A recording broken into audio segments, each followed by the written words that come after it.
స్నేహితులారా, ఈ సమయాన్ని బట్టి దేవునికి వందనాలు తెలియజేస్తూ ఉన్నాను. ప్రేమపూర్వకముగా మిమ్మల్ని వాక్య ధ్యానంలోనికి ఆహ్వానిస్తూ ఉన్నాను. నమ్మిన ఎడల స్నేహితులారా, చూడండి, మనము అనేక విషయాలలో మంచి జరుగుతుంది లేక దేవుడు మన జీవితాలలో మార్పును తీసుకొని వస్తాడు అనే విషయాలు నమ్మక అనేక విషయములను ఆర్గ్యుమెంట్ చేసేటటువంటి వారంగా ఉంటాం.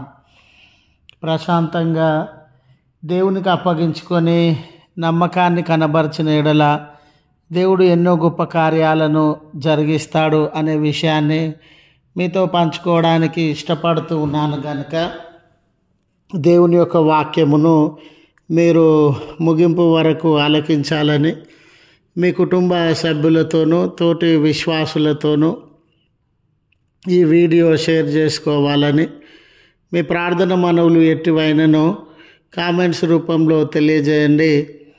నమ్మకంగా మీ కొరకు ప్రార్థించడానికి సిద్ధంగా ఉన్నాము. లేఖనము యోహాను సువార్త 11వ అధ్యాయము 40వ వచనము. నీవు నమ్మిన ఎడల దేవుని మహిమ చూతువు. స్నేహితులారా, జీవితంలో మన అవసరతల యందు కన్నీళ్ళు, సమస్యలు, బాధలు మనలను వెంటాడుతూ ఉన్నప్పుడు దేవుడు ఏదైనా గొప్ప కార్యం నా జీవితాలలో జరిగించి ఈ భారములు, బంధకములలో నుండి, ఈ కన్నీటి సమస్యలలో నుండి విడుదల అనుగ్రహిస్తే బాగుండు అనే ఆలోచన మనమందరము కలిగినటువంటి వారంగా ఉంటాం. అయితే దేవుడు మన జీవితంలో మనుషులు ఊహించినటువంటి, మనుషులకు సాధ్యం కానటువంటి ఏదైనా గొప్ప కార్యము జరిగించాలనంటే మనము దేవుని ఎడల దేనిని ప్రదర్శించేటటువంటి వారంగా, దైవికమైన విషయాలలో దేనిని కలిగి ఉండేటటువంటి వారంగా ఉండాలి అనేది చాలా ప్రాముఖ్యమైనది. కొంతమంది దేవుడు వారి జీవితాలలో అతీతమైనటువంటి, ఊహించినటువంటి కార్యాలను జరిగించాలని మానవ ప్రయత్నంగా ఎన్నో ప్రయత్నాలను జరిగించేటటువంటి వారుగా ఉంటారు. కొంతమంది గొప్ప గొప్ప కానుకలను దేవునికి ఇవ్వాలని మొక్కుకుంటారు.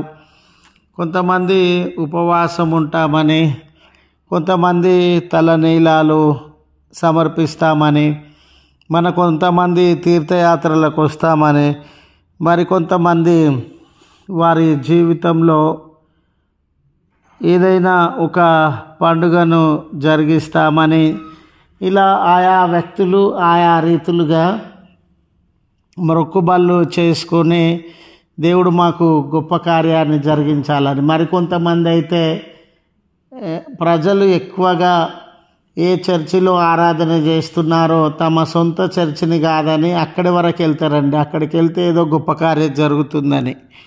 లేక మరికొంతమంది అయితే వారి యొక్క పాస్టర్ గారు లేక వారి సంఘాన్ని వదిలి ఆ రాష్ట్రంలో, ఆ దేశంలో పేరుగాంచిన సేవకుని దగ్గరికి వెళ్తారు. అయితే ఒక వ్యక్తి తన జీవితంలో అతీతమైనటువంటి కార్యాన్ని అనుభవించాలనంటే వాస్తవానికి అతని జీవితంలో ఉండవలసినది ఏమిటి అనే విషయాన్ని లేఖన భాగంలో మనము గమనించగలం.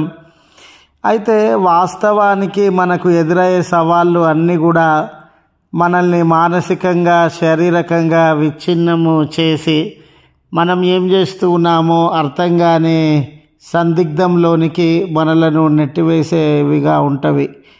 మనకున్న సమస్యకి మనకేమనిపిస్తుందంటే అసలు దీనికి పరిష్కారం అంటూ లేదు అని మనము తలపోసేటటువంటి వారంగా ఉంటాం.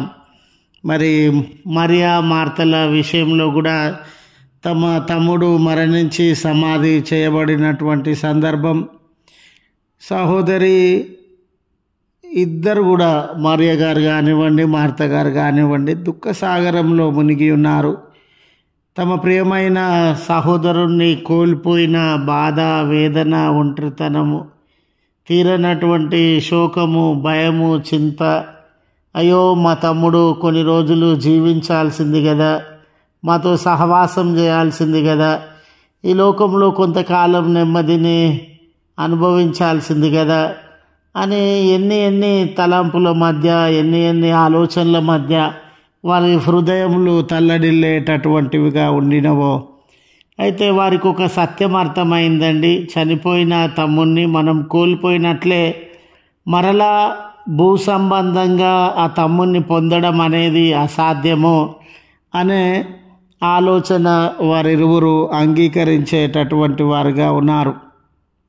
చనిపోయి సమాధి చేయబడిన వ్యక్తి విషయంలో మనం ఏం చేయలేంలే, అతని జీవితము ముగించబడింది అనే ఆలోచన మార్త గారి జీవితంలో గమనించగలం.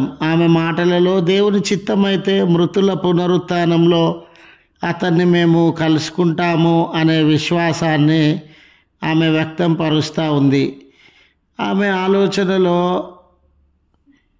మార్త అందుకే లాజరు సమాధి యొక్క రాయిని ప్రక్కకు తీయండి అని ప్రభులవారు పలికినప్పుడు ఆమె అతడు లేస్తాడన్న ఆలోచన, నమ్మకం ఆమె లోపల లేకపోవచ్చు కనుక ఆమె ఉద్దేశము ప్రభులవారితో తెలియజేస్తున్నది, అయ్యా అతడు మరణించి ఇప్పటికే 3 దినములు అవుతా ఉంది, అతని శవము దుర్వాసనతో నింపబడుతుంది, ఆ దుర్వాసన మనము భరింపజాలము అని ఆమె ఆ సమాధి యొక్క రాయి బయటకు తీయకూడదు అన్నట్లుగా ప్రభుల వారితో మాట్లాడుతూ ఉంది. అప్పుడు ప్రభుల వారు ఈ మాటను తెలియజేస్తున్నాడనండి, నువ్వు నమ్మిన ఎడల దేవుని మహిమను చూతువని. ఎప్పుడైతే యేసు ప్రభుల వారు ఈ మాట తెలియజేసినాడో, నువ్వు నమ్మిన ఎడల దేవుని మహిమను చూతువని, ఆమె మనకులాగా ఇక ఆర్గ్యుమెంట్ చేయట్లే, ఇట్లనే ఇది సాధ్యమేనా, అసాధ్యమేనా, ఇది జరిగే పనేనా, జరగని పని కదా అని సైంటిఫికల్గా కారణాలు వెతుక్కోవట్లేదు, అంటే రుజువులు వెతుక్కోవట్లేదు, ఇంతకుముందు ఇట్లా జరిగిందా జరగలేదా అని ఏ ఆర్గ్యుమెంట్ జోలికి, రీజనింగ్ జోలికి ఆమె వెళ్ళకుండా ప్రభువును కార్యం జరిగించడానికి ఆమె స్థలం ఇచ్చినటువంటిదిగా, ప్రభువును కార్యము జరిగించడానికి అప్పగించుకొనినటువంటిదిగా కనబడుతూ ఉంది.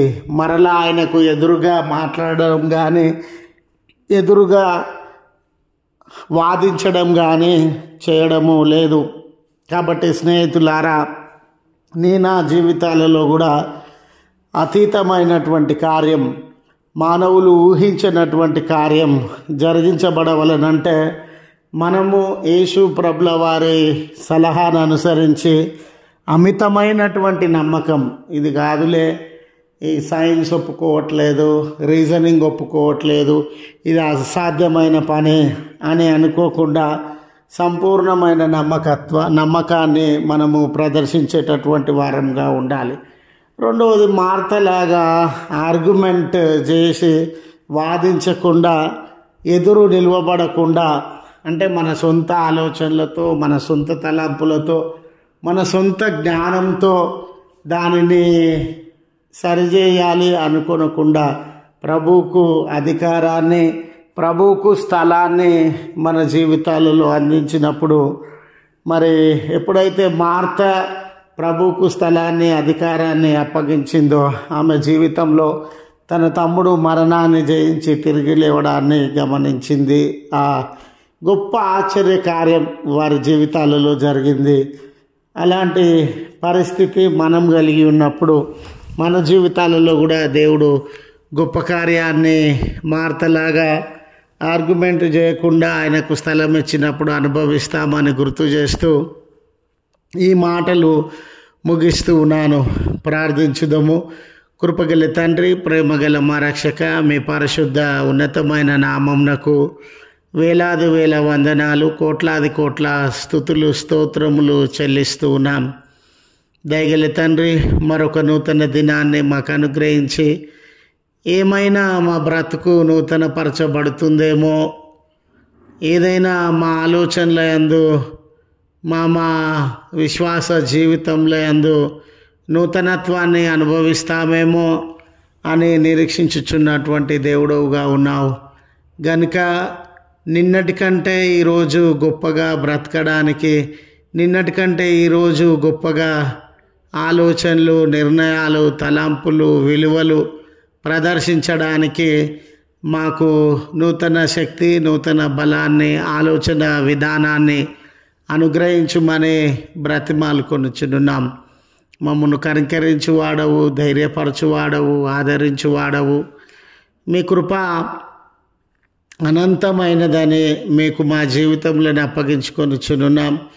ఈ ప్రార్థనలో ఎవరైనా కుటుంబములు, వ్యక్తులు ఏకీభవించి వారి సమస్యలను బయలుపరిచినట్లయితే దేవా, వారి ప్రార్థనలో మిమ్మల్ని గోజాడుతూ ఉన్నారు కదా, వారి కార్యములను నెరవేర్చి వారి అక్కర్లనన్నిటినీ తీర్చి బలపరచుమని మీ పుణ్యనామమున ప్రార్థన చేస్తున్నాం.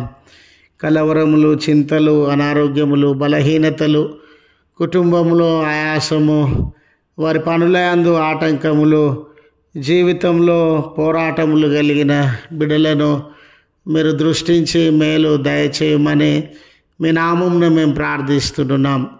దయగల తండ్రి, మమ్మల్ని కనికరించండి, దృఢపరచండి, బలపరచండి. మీ దయ మా మీద కుమ్మరించండి.